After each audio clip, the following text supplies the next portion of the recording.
Hello everyone, welcome to my channel. So आज के इस वीडियो में क्लास 10th हिंदी क्षितिज भाग 2 काव्य खंड से कितने मार्क्स के और किस टाइप के क्वेश्चन पूछे जाते हैं इसको हम डिटेल से डिस्कस करने वाले हैं। सो वीडियो के एंड तक बने रहे, वीडियो को स्किप ना करें जिससे कि आपको हर एक इन्फॉर्मेशन मिले। सो वीडियो स्टार्ट करते हैं। काव्य खंड से टोटल 10 मार्क्स के क्वेश्चन पूछे जाते हैं। तो किस टाइप के क्वेश्चन आते हैं, यहाँ पर अर्थग्राही संबंधी प्रश्न हैं। इसमें से 3 प्रश्न आते हैं, उसमें से हमें 2 करने होते हैं और दोनों क्वेश्चन 2-2 मार्क्स के आते हैं। तो 2 क्वेश्चन यहाँ पर 4 मार्क्स का हो जाएगा। दूसरा है यहाँ पर विषय वस्तु संबंधी प्रश्न पूछे जाते हैं। तो 3 प्रश्न आते हैं, इसमें से हमें 2 करने होते हैं, ये भी हमारा 4 मार्क्स का क्वेश्चन आता है। तीसरा है यहाँ पर जीवन मूल्य संबंधी प्रश्न। तो इसमें से 2 लघु उत्तरीय प्रश्न आता है जो कि 1-1 मार्क्स के। तो टोटल यहाँ पर 2 मार्क्स। तो यहाँ पर टोटल कितने हो गए हैं, 10 मार्क्स के क्वेश्चन काव्य खंड से पूछा जाता है। तो इसमें क्वेश्चन नंबर जो हमारा पहला है, ये हमारा क्या है, अर्थग्राही संबंधी प्रश्न है। ये हमारा क्या है, अर्थग्राही संबंध प्रश्न है। जैसे कि ये पैराग्राफ दिया हुआ है, इसमें से हमें क्या करना होगा, इस पैराग्राफ को हमें पढ़ना होगा।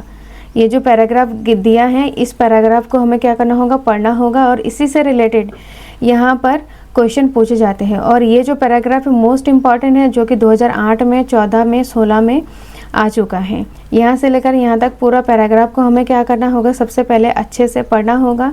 पढ़ने के बाद यहाँ पर क्वेश्चन नंबर यहाँ पर का, खा, गा, घा से लेकर यहाँ पर जा तक प्रश्न इसमें दिया हुआ है।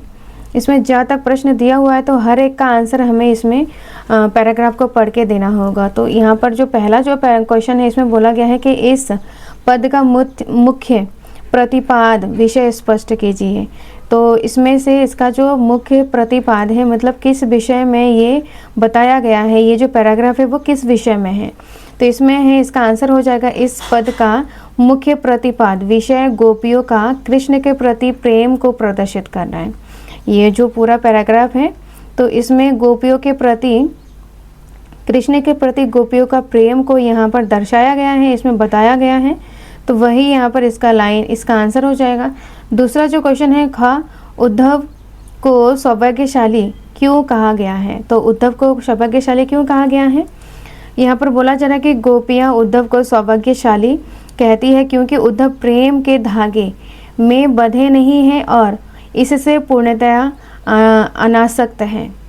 तो ये हो जाएगा खा का आंसर। इस तरीके से ऐसे हमें क्या करना है, सारे जो यहाँ पर गा, इंगा, जितने भी सारे ये जो क्वेश्चंस हैं, हमें पूरा पैराग्राफ को पढ़ के इसका मीनिंग हमें पता होना चाहिए कि पैराग्राफ में क्या बोला जा रहा है। तो ये हमारा पैराग्राफ है। पैराग्राफ को अच्छे से पढ़कर हमें क्या करना होगा, यहाँ पर का से लेकर झा तक ये प्रश्न हैं।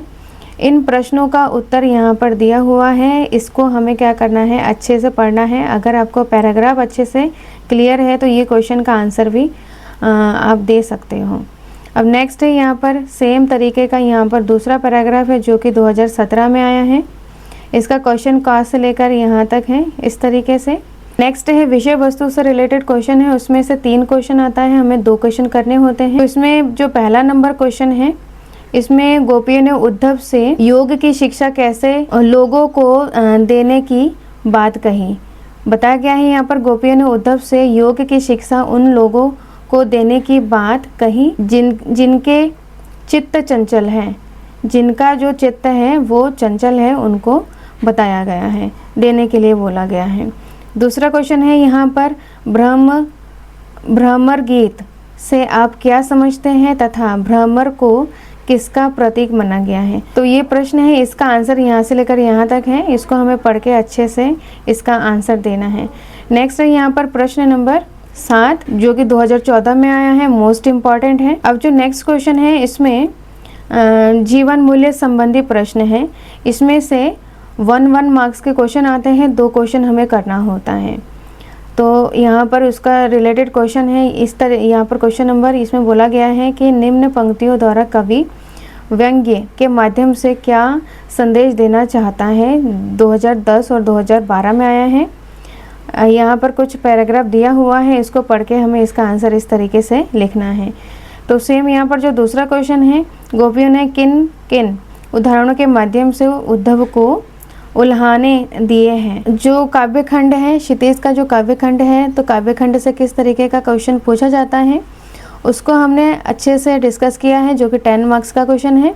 इन सारे क्वेश्चंस को आप अगर अच्छे से प्रैक्टिस करोगे, यही क्वेश्चन बोर्ड एग्जाम में बार बार पूछा जाता है, रिपीटेड क्वेश्चन है ये, तो इसको आपको क्या करना है, बहुत अच्छे से इसको पढ़ना होगा। हमारे चैनल में क्लास 10 से रिलेटेड जितने भी सारे सब्जेक्ट है, हर एक सब्जेक्ट का इम्पॉर्टेंट क्वेश्चन का जो सॉल्यूशन वीडियो आपके लिए प्रोवाइड किया जाएगा। सो इस वीडियो को ज़्यादा से ज़्यादा लाइक करें, शेयर करें, सब्सक्राइब करें और इन वीडियो को उन स्टूडेंट को सेंड करें, शेयर करें जो कि क्लास 10th का स्टूडेंट हो।